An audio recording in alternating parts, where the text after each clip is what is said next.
여러분, 예배 시간에 마스크 쓰는 것을 두려워하지 마시고 마스크를 쓰셔서 안전하게 예배를 드려도 좋겠습니다.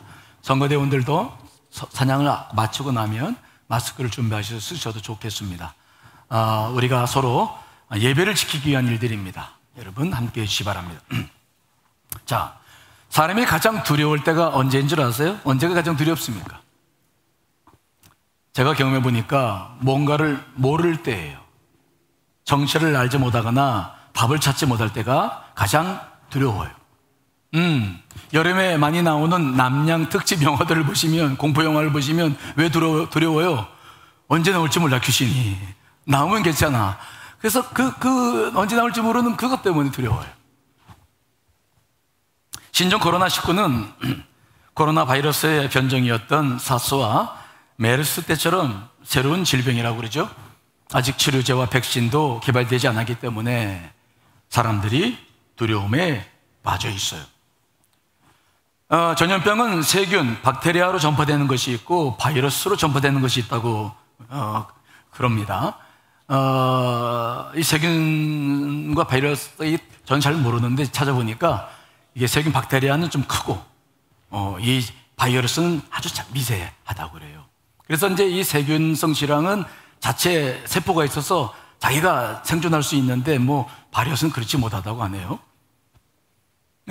그래서 이 세균성 질병은 감염 즉시 증상이 나타난대요. 뭔가를 아는 거야. 그런데 이 바이러스는 복제와 증식이 이제 필요하니까 이게 시간이 걸려서 내 안에 들어왔어도 잠복기라는 시간을 거치게 된다 그러죠. 그때는 이제 나타나지 않기 때문에 잘 모르다가 나중에 이제 나타나는 거죠.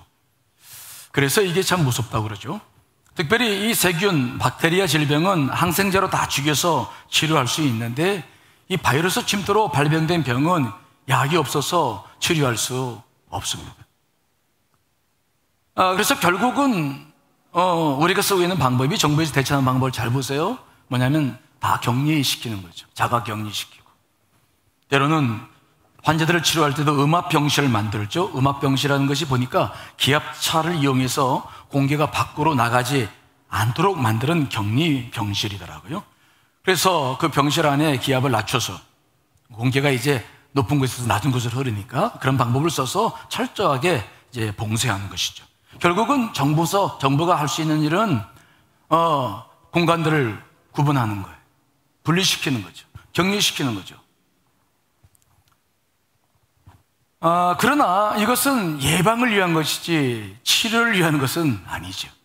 우리가 하는 모든 것들은 다 예방이죠. 근본적인 치료와는 관계가 없어요. 그러면 어떻게 치료할 것인가?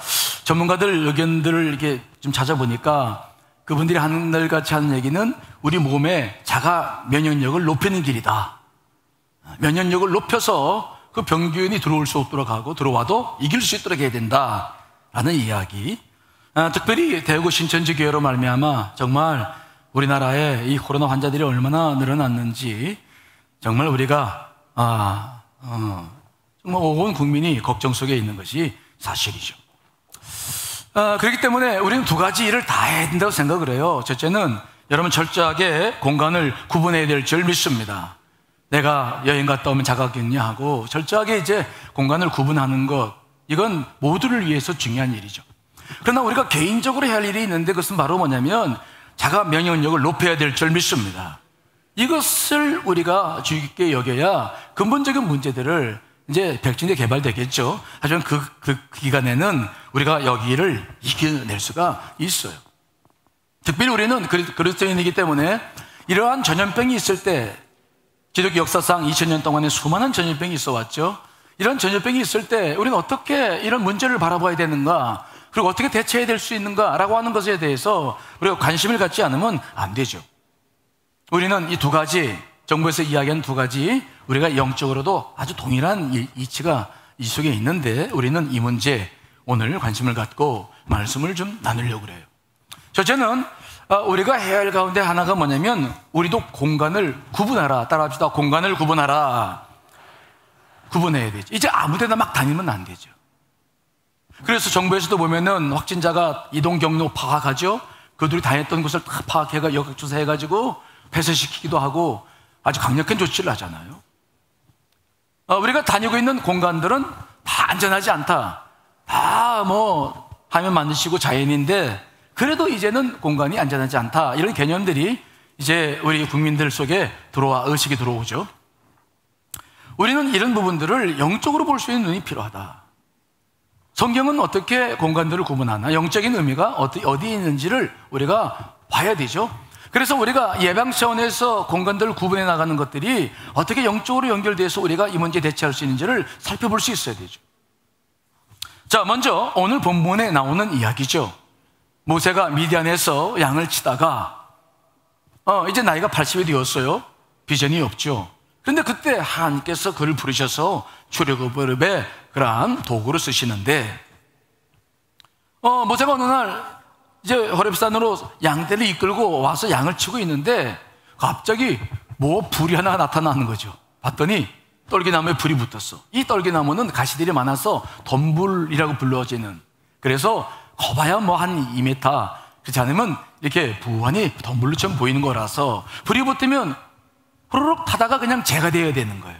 근데 모세가 가만히 보니까 분명히 떨기나무에 불이 붙었는데 아니 불이 꺼지지 않는 거죠. 그러니까 신기해가지고 내가 가까이 가보자 그래서 가까이 갔는데 그때 거기서 하나님께서 임재하셔가지고 모세야 모세야 라고 부르시는 거죠. 깜짝 놀라서 이제 내가 여기 있나이다 라고 말씀했더니 가까이 오지 말라. 그 지역을 딱 구분하시죠. 자, 오늘 본문 3절로 5절 말씀 한번 읽어보겠습니다. 시작. 이에 모세가 이르되 내가 돌이켜 가서 이 큰 광경을 보리라. 떨기나무가 어찌하여 타지 아니하는고 하니 그때에 여호와께서 그가 보려고 돌이켜 오는 것을 보신지라. 하나님이 떨기나무 가운데서 그를 불러 이르시되 모세야 모세야 하시매 그가 이르되 내가 여기 있나이다. 하나님이 이르시되 이리로 가까이 오지 말라. 내가 선 곳은 거룩한 땅이니 내 발에서 신을 벗으라. 아멘. 하나님이 이 땅에 내려오셨을 때 하나님은 자신의 땅을 딱 구분하세요. 여기는 거룩한 땅이다. 가까이 오지 말아라. 신의 신발을 벗어라. 이 거룩이라고 번역되고 있는 히브리말 고데시는 하나님의 절대 속성 가운데 하나죠. 하나님은 거룩하신 분이십니다. 그리고 엄정한 의미에서 봤을 때 하나님만이 절대적으로 거룩하신 분이라고 성경은 말하는데요. 요한계시록 4장 8절 읽어보겠습니다. 시작. 거룩하다 거룩하다 거룩하다 주 하나님 곧 전능하시니요 전에도 계셨고 이제도 계시고 장차 오실 이시라 하고, 거룩하신 분은 오직 하나님 한 분밖에 없는 줄 믿습니다. 근데 구약 성경에 보면은 이 고데시라는 단어가 장소라든지 어떤 의식이나 절기나 물건이나 재물 등에 관련되었을 때, 즉 하나님과 연관관계가 있을 때 그 장소나 모든 것들이 거룩함으로 바뀌어요. 자, 신명기 23장 14절 말씀도 읽어보겠습니다. 시작. 이는 내 하나님 여호와께서 너를 구원하시고 적군을 내게 넘기시려고 내 진영 중에 행하심이라. 그러므로 내 진영을 거룩히 하라. 그리하면 내게서 불결한 것을 보시지 않으므로 너를 떠나지 아니하시리라. 아멘. 이 신명기의 말씀은 하나님께서 이스라엘 백성들을 구원하시고자 적군을 퇴치하려고 군사들을 모았어요. 그때 하나님은 그 군사와 군대들과 함께 했죠. 그래서 그들이 머무는 진영도 거룩해야 했어요. 그래서 하나님께서는 그들에게 말씀하시죠. 내 진영을 거룩히 하라. 내게서 불결한 것을 보시지 않으므로 너를 떠나지 아니하리라. 그래서 하나님이 임하심으로 그들을 거룩하게 해서 함께 하나님께서 역사하시는 역사가 기록되고 있어요. 본래 거룩함이란 하나님 한 분밖에 거룩한 분이 없는데 그분이 장소나 사람이나 의식이나 또는 재물에 연관될 때 그 모든 것들이 거룩해지는 것을 보게 되죠. 오늘 이 땅도 마찬가지죠. 하나님께서 이 땅에 오셔서 그 땅을 거룩하게 하시기 때문에 그 땅 자체도 거룩하게 되었다. 자, 그런데 문제는 한 가지 의문이 들죠. 아니, 그러면 하나님께서 오셔서 그 땅을 거룩하게 하셨으면 나머지 땅은 거룩한 땅이 아니란 말인가? 그렇죠? 어려운 말 아니잖아요. 그러니까 우리가 살고 있는 땅이 만약 거룩한 땅이라면은 하나님 오셔서 거룩한 땅이다 라고 할 필요가 없잖아. 아이, 고개 좀 끄덕여봐요. 말은 안 해도. 그러니까 하나님께서 분명히 오셔서 이 땅은 거룩한 땅이다 라고 한 것은 나머지 바깥 땅은 거룩하지 않다, 그런 말이거든요. 여러분, 우리가 살고 있는 이 땅이 거룩한 땅이 아니라는 거, 이거 우리가 어떻게 해야 되는 거예요? 이거 성경적 말씀으로 이게 옳은 말입니까? 옳지 않은 말입니까? 우리는 이 땅이 거룩한 땅이고 길 원해요. 하나님이 분명히 만드셨기 때문에. 그런데 성경에 보면은 그렇지 않아요. 우리가 아담과 하와가 죄를 지었을 때 땅도 저주를 같이 받아요. 자, 여러분, 창세기 말씀 한번 읽어볼까요? 3장 17절 19절 읽어봅니다. 시작. 아담에게 이르시되 내가 내 아내의 말을 듣고 내가 네게 먹지 말라 한 나무의 열매를 먹었은즉 땅은 너로 말미암아 저주를 받고. 뭐라고요? 땅도 너로 말미암아 뭐라고요? 저주를 받고. 땅도 저주를 받아요. 자, 18절 읽어봅니다. 시작. 땅이 내게 가시덤불과 엉겅퀴를 낼 것이라. 내가 먹을 것은 밭의 채소인즉 내가 흙으로 돌아갈 때까지 얼굴에 땀을 흘려야 먹을 것을 먹으리니 내가 그것에서 취함을 입었음이라. 너는 흙이니 흙으로 돌아갈 것이니라 하시니. 아멘. 분명한 것은 무엇인가? 하나님은 이 땅을 거룩하게 창조하셨으나, 그리고 인간에게 맡기셨으나, 인간이 하나님 앞에 죄를 지음으로 말미암아 땅도 저주를 받아요. 땅이 저주를 받았다고 하는 것은 무슨 의미가 있습니까? 인간의 권리가, 땅에 대한 권리가 사탄에게 넘어간 거예요. 마귀에게 넘어갔다. 그래서 저주를 받은 것이죠. 그래서 하나님께서 이 땅에 내려오실 때에는 하나님은 거룩하신 분이기에 거룩한 것이 필요했는데, 그래서 하나님은 그 호렙산의 일부를 거룩하게 하시고 거기에 오실 수밖에 없는 것이죠. 그리고 모세에게 말하는 겁니다. 여기는 거룩한 땅이다. 네, 가까이 오지 말고, 가까이 오려면 우선 네 신부터 벗어라. 발의 신을 벗어라. 팔레스타인 사람들은 이제 사막지대이기 때문에 신발을 신고 다녔는데 주로 발바닥만 보호하는 샌들을 신고 다녔죠. 지금처럼 뭐 과학화된 신발이 안 나왔으니까. 그래서 그들은 그 신발을 신고 모든 광야며 모든 것을 다 다녔기 때문에 사실 그 신발에 대해서 개념이 굉장히 부정적이죠. 더러움과 죄의 상징이 신발이에요. 따라서 하나님께서 신을 벗어라 라는 말씀은 이 땅은 거룩한 땅이니 내 모든 죄와 더러움을 내려놓고 그 다음에 이곳에 들어와라 라고 하는 거죠. 모세는 그 명령에 준행을 해서 신발을 벗고 하나님의 놀라운 그 거룩하심 앞에 자신의 또 낮고 천함을 고백하면서 서 있는 모습을 우리가 보는 거죠. 우리가 이 말씀을 통해서 배우는 것은 무엇입니까? 하나님께서도 이 땅을 구분하셨다. 자신이 만들었으나 죄로 물들어버린 저주받은 이 땅이기 때문에 하나님은 이 땅을 그냥 온전히 자신의 땅이지만 이 땅을 뭐 하시기 시작하신 겁니까? 구분하시죠. 구분하시죠. 거룩한 땅이 있고 거룩하지 못한 땅이 있는 것이죠.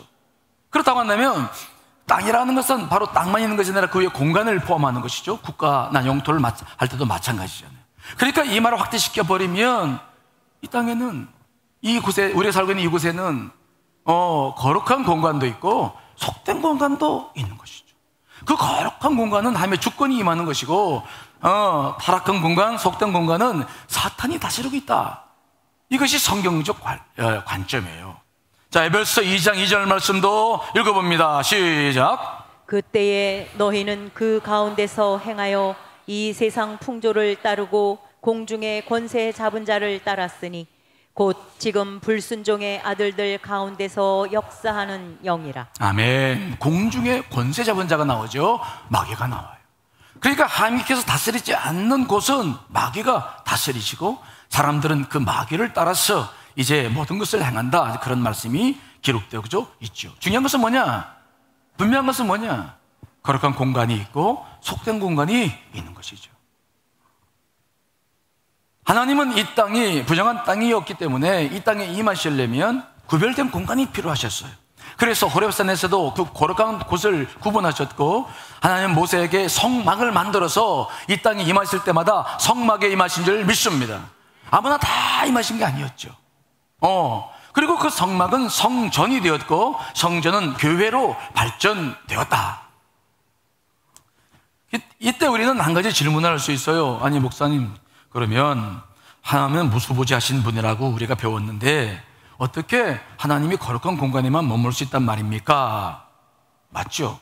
무소부지하다는 말은 뭐냐면 하나님께서 우주 만물을 다 창조하셨기 때문에 그분이 계시지 않은 곳이 없어요. 그분의 주권이 미치지 않은 곳이 없어요. 우리는 하나님께서 무소부지하시다는 것을 분명히 믿습니다. 그런데 중요한 것은 무엇입니까? 무소부지하다고 모든 것의 주권이 다 미친다고 그래서 그분이 실제로 임하는 것이 아무데나 임하는 것은 아니라는 거예요.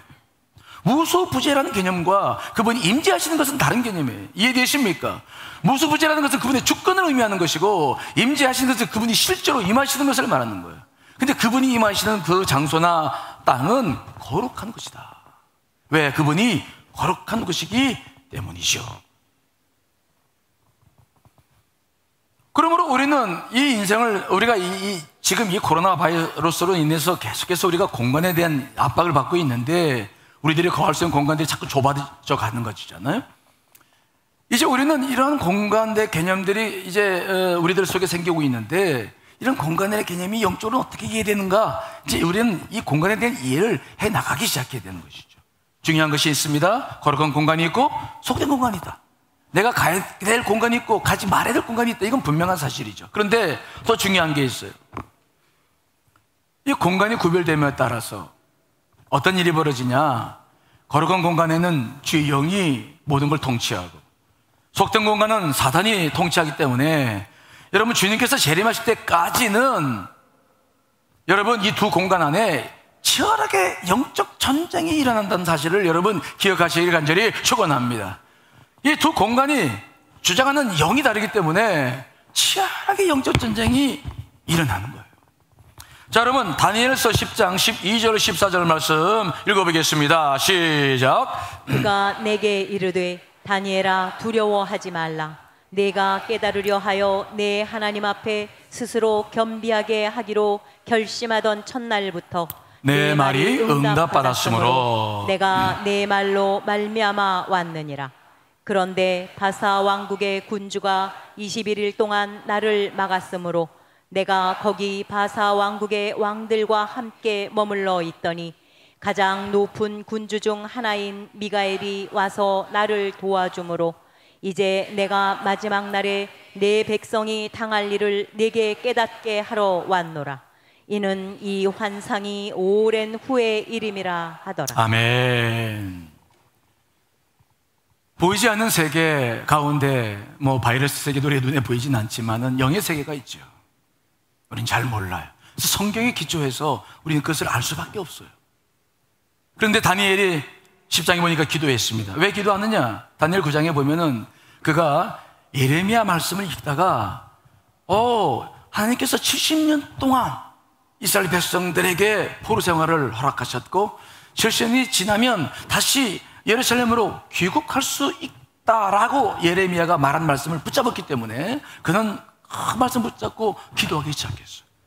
그래서 하나님께 막 기도하다가 보니까 어떤 특별한 환상을 보기 시작하면서 사실을 깨닫기 시작했는데 그때 하나님께서 응답하셨고 또 가브리엘 천사가 그래서 그 소식을 이 다니엘에게 전하려고 급히 오는데 바사 왕국의 군주가 그 가브리엘을 막아서 천사를 막아서 21일 동안이나 지체되었다. 우리는 정말 이 문제에 대해서 잘 몰라요. 성경의 이야기인데 정말 영의 세계에서는 잘 몰라. 근데 성경이 그렇게 분명히 기록하고 있어. 그런데 다행히 높은 군주 중 하나인 미가엘 천사가 도와서 자신이 다니엘에게 왔는데 21일이나 걸렸다. 우리가 모르는 이 영적 공간, 우리가 모르는 세계가 코로나 바이러스 세계도 지금 있잖아요. 우리가 모르는 영의 세계가 있는데 이 두 영의 세계가 주님이 재림하실 때까지는 존재하는데 여기서는 치열하게 우리가 보이지 못한 영적 전쟁이 일어나고 있다는 거. 여러분 이것은 성경적 말씀이기 때문에 여러분들이 아멘으로 받아들이실 간절히 축원합니다. 그런데 더 중요한 게 있어요. 그러면 각 공간에 공중권세를 잡고 있는 세력이 있다고 한다면 그 세력들은 그냥 가만히 있는 것이냐? 아니잖아요. 뭔가를 할 거 아니겠어요? 뭘 하느냐? 성경 말씀에 보면은 악한 영들은 악한 영들로서 이 땅에 있는 모든 것들을 통치하기 시작하죠. 우리는 하나님께서 모든 것을 창조하셨기 때문에 이 모든 공간을 주님이 통치하셨다고 믿고 싶지만 사실은 그렇지 않아요. 정말로 우리의 이 아담의 죄로 말미암아 땅까지 저주를 받은 상황이 있기 때문에 우리는 그렇게 믿고 싶지만 사실은 사탄이 역사하는 일들이 비일비재하죠. 그래서 이 땅에 수많은 악과 무질서와 혼란이 일어나게 되는 줄 분명히 믿습니다.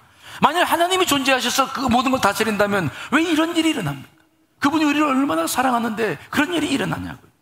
사탄의 역사 때문에 일어나는 것이기 때문에 이런 영적 전쟁에 대해서 지나치게 강조하기 시작하면 다른 문제가 생기지만, 그러나 우리가 이 영의 문제, 공간의 문제, 우리가 이런 문제를 관심 가질 때는 이 영적 전쟁에 대해서 관심을 갖지 않을 수가 없어요. 그리고 예수님께서도 분명히 주기도문을 우리를 통해서 가르치실 때에도 하나님의 뜻이 하늘에서 이루어진 것 같이 이 땅에서도 이루어지길 기도하라. 아직 이 땅에서 이루어지지 않고 있다는 말씀이죠. 이해되십니까? 그래서 교회를 세우시고 교회를 통해서 하나님의 뜻을 지금 확장시키고 하나님 나라를 이루기 위해서 애를 쓰고 있는 것입니다. 그러므로 우리는 이 공간에 대한 이해를 할 때 이 영적 전쟁에 대한 이야기들을 생각하지 않을 수가 없는 거예요. 자, 그렇다고 한다면 사탄이 공중 권세를 잡고 있다고 한다면 지역마다 권세를 잡고 그들이 역사하는 것인데, 악한 영이 권세를 잡고 있는 지역에서는 어떤 일이 벌어지나? 성경 말씀에 보면은 악한 영들은 어떤 지역들을 자기들이 딱하니 거점을 잡고 거기서 역사하기 시작하는데, 마가복음 5장에 보면은 그 말씀이 나와요. 예수님께서 거라사인의 지방을 방문했을 때였죠. 무덤 사이에서 귀신 들린 사람이 예수님을 만나게 되죠. 그 사람은 무덤 사이에서 거처에 있는데 아무도 그를 제어할 수 없었어요. 얼마나 괴력을 가지고 있는지 고랑과 쇠사슬로 묶어도 여러 번 고랑과 쇠사슬을 끊고 나와서 아무도 그를 통제할 수 없었어요. 그는 밤낮 무덤 사이에서나 산에서나 늘 소리를 지르며 돌로 자기의 몸을 자해하면서 살았어요. 그런데 그가 예수 그리스도가 다가오는 걸 보니까 놀라서 달려와 절하며 소리치죠. 하나님의 아들 예수여, 나와 당신이 무슨 상관이 있나이까?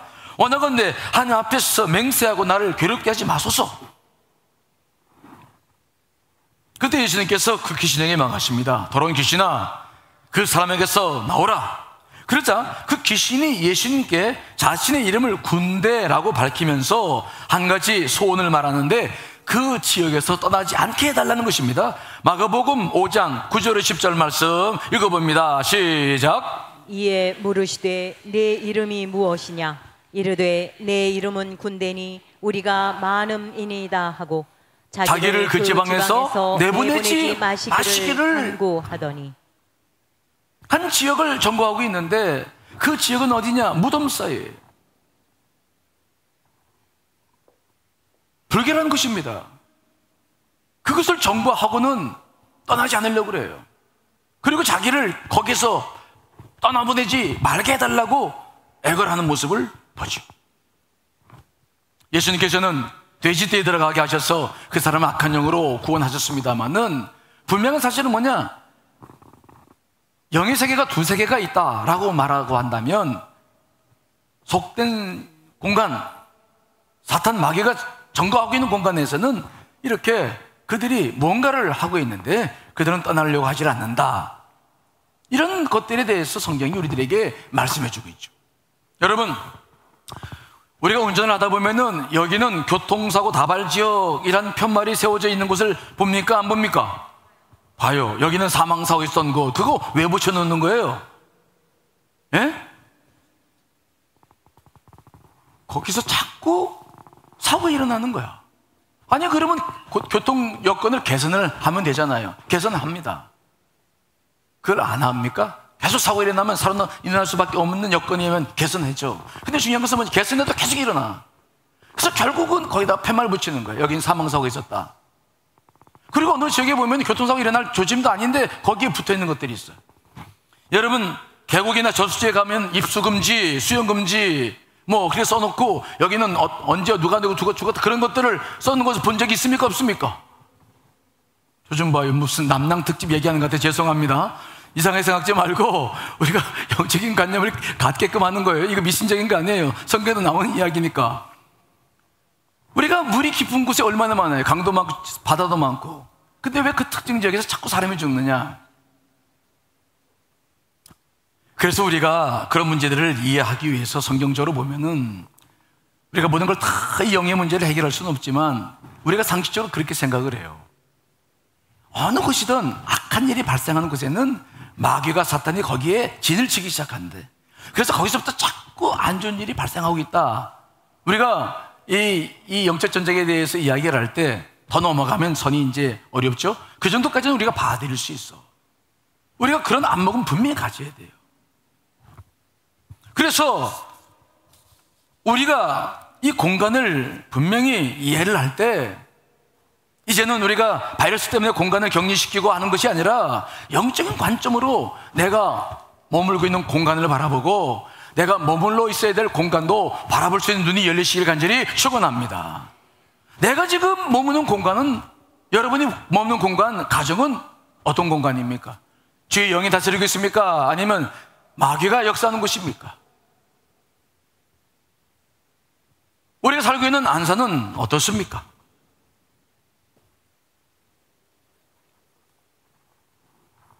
우리는 이런 차원에서 공간을 볼 수 있어야 돼요. 여러분, 우리가 머무는 공간, 가정이든 교회든 직장이든 어디든 그 모든 것이 거룩한 공간이 되어지길 간절히 축원합니다. 그래야 모든 문제가 해결되죠. 우리가 이번 코로나19를 해결하기 위해서 그러나 공간을 구분하고 우리가 행동을 자제하는 모든 것들을 이걸 예방 차원이라고 말씀드렸는데 그 문제가 뭐냐? 면역력을 높이는 거예요. 그러면 어떻게 우리가 영적 면역력을 높여서 이런 문제를 해결할 수 있는 것인가? 여러분, 가장 중요한 것이 있는데 성령이 우리가 머무는 공간에 함께 있어야 될 줄 믿습니다. 하나님이 임하셔야 되는 것이죠. 이것이 영적인 바이러스, 즉 영적인 면역력을 높이는 가장 중요한 일이 아닌가 싶어요. 왜냐? 우리가 보통 기도로서 질병들을 고치잖아요. 제가 기도를 해서 모든 사람을 낫게 하는 것은 아닌데 가끔 이제 교우들의 병이 고침받는 교우들이 있거든요. 근데 그런 역사들을 가만히 보면 제 안에서 일어나는 반응들이 있어요. 교우들이 기도를 통해서 치료받는 분들 보면은 톡톡한 현상이 일어나는데 저와 제 능력은 아니에요. 하나님의 능력이니까. 저는 그저 믿음을 가지고 통로 역할을 하는 거죠. 근데 그 기도를 받는 분과 나 사이에 일어나는 현상들이 있어요. 기도하려고 딱 안수를 하면 제 팔에서 느껴지는 성령이 쫙 느끼시는 무게감이라는 게 있어요. 무게감이 굉장히 손이 무거워지면서 뜨거운 역사가 내 안에 경험돼요. 그때 기도하신 받은 분들은 병이 낫더라고요. 다 낫진 않아요. 다 낫진 않으니까 저를 그런 사람으로 보지는 마십시오. 그러나 꼭 필요하신 분들은 낫게 하시더라고요. 중요한 것은 무엇입니까? 즉 면역력을 이야기할 때도 일반 사람들이 상식적으로 말하는 게 뭐냐면 몸의 온도를 1도만 높여도 병균이 침입하지 못한다. 이 의학적으로 사실인지 아닌지 검증이 안 되니까 제가 그 말씀을 정석으로 말씀드릴 수는 없지만 성령의 역사라는 것이 반드시 있을 때는 굉장히 내 안에 써 있는 모든 것들이 뜨거워진다. 주님의 임재라고 하는 것은 우리가 느낄 수 있는 여러 가지 느낌이 있는데 이런 면역력을 내 안에서 확 들어왔을 때는, 성령이 들어왔을 때는 반드시 이런 역사가 일어나고 있어요. 그러므로 우리가 기억해야 될 게 있는데 가정을 소독을 하고 방역을 하고 교회를 방역하고 다 좋아요. 하지만 이것은 예방 차원에 가장 근본적인 것은 뭐냐? 주의 영이 여기 역사하는 공간으로 만들어야 될 줄 분명히 믿습니다. 여러분의 가정을, 교회를, 직장을 일체적으로 공간을 구분하고 방역하는 것으로만 끝나는 것이 아니라 그 안에 하나님이 역사하신다고 한다면 어떻게 질병들이 틈을 탈 수 있겠습니까? 저는 그런 차원에서 먼저 여러분의 가정을 하나님의 지성소로 만들어 나가시기를 간절히 축원합니다.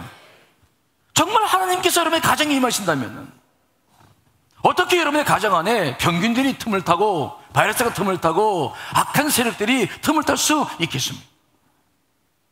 여러분들이 머무는 가정은 지금 어떤 공간입니까?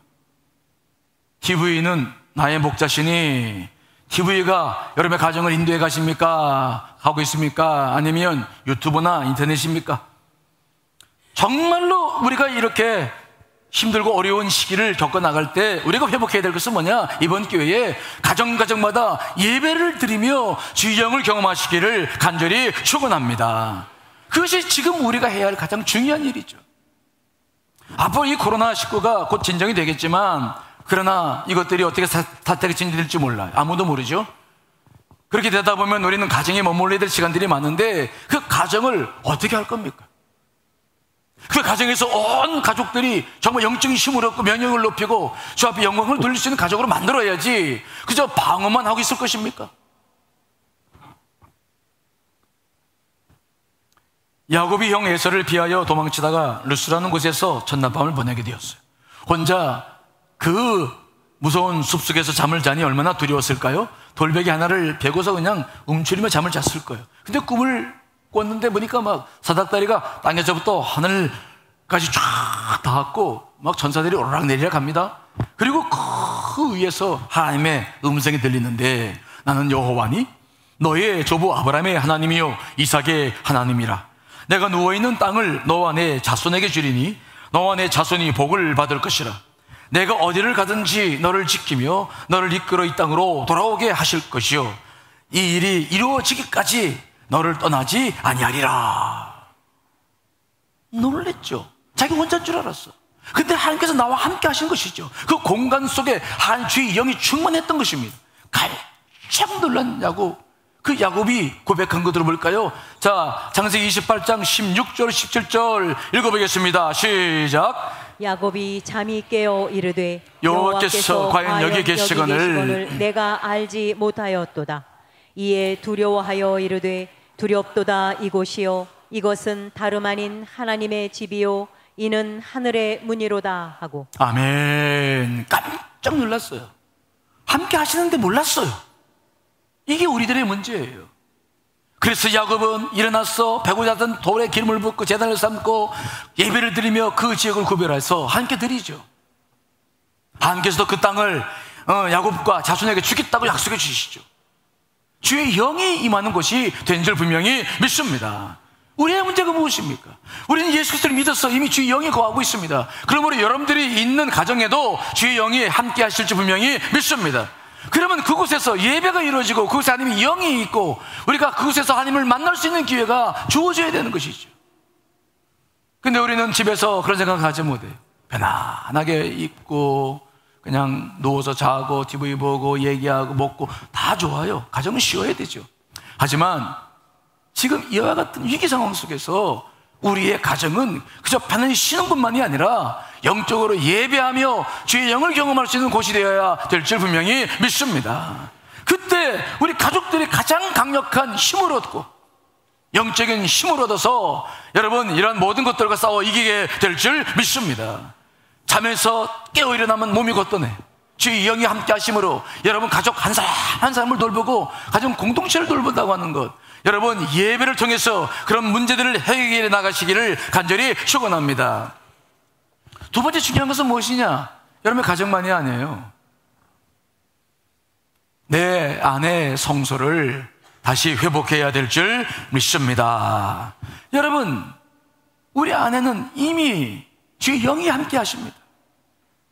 여러분 이걸 믿으십니까? 저 좀 보세요. 저 좀 봐요. 저 좀 봐. 이거 믿으시나요? 믿으셔야 돼요. 믿으셔야 돼요.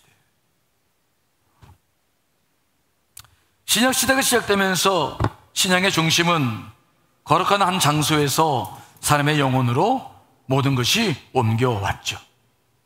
하나님이 머무시던 처소는 이제 성전이나 성막이나 성전이 아니라 이제는 성령이 충만한 바로 우리의 심령이 되어졌어요. 이게 신약 시대의 아주 다른 점이죠. 하나님은 예수 그리스도를 보내셔서 십자가의 보혈로 우리 모든 죄를 씻어주시고 그리고 우리 안을 거룩히 하신 다음에 우리 안에 머무시게 되어진 것이죠. 그러므로 우리는 내 자신이 성소요 성전임을 기억하며 이 성소를 회복해 나가야 될 책임이 있어요. 자, 고린도전서 3장 16절 17절 말씀 읽어봅니다. 시작. 너희는 너희가 하나님의 성전인 것과 하나님의 성령이 너희 안에 계시는 것을 알지 못하느냐? 누구든지 하나님의 성전을 더럽히면 하나님이 그 사람을 멸하시리라. 하나님의 성전은 거룩하니 너희도 그러하니라. 아멘. 우리는 주의 영이 거하는 성전이 되었죠. 여러분들이 세례를 받고 예수 그리스도를 구주라 고백한다면 성령이 여러분 안에 거하심을 분명히 믿으시기를 간절히 축원합니다. 근데 문제는 무엇입니까? 우리의 성전이 본질을 잃어가고 있다는 거죠.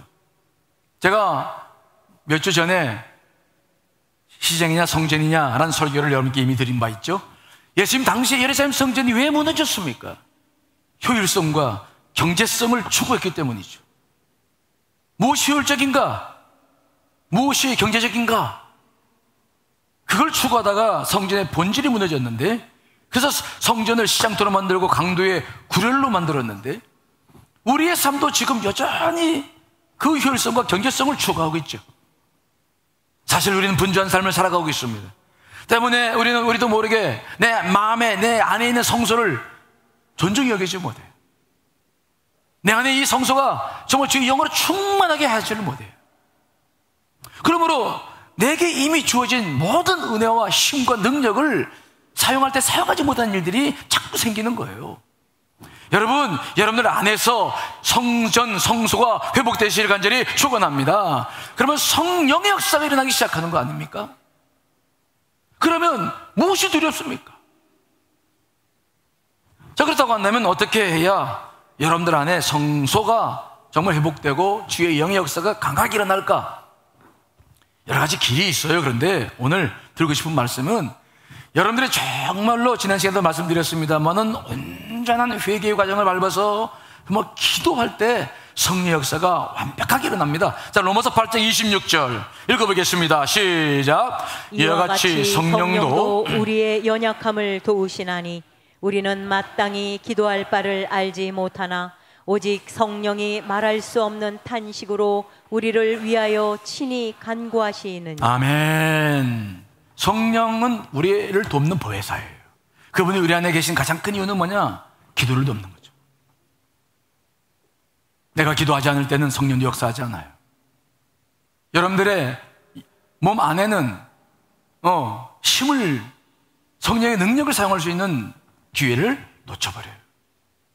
그러나 여러분, 내가 기도하기 시작하고 정말 진정으로 회개하고 기도하기 시작하면은, 내 영이 움직이기 시작하면 성령의 강력한 역사가 일어나죠.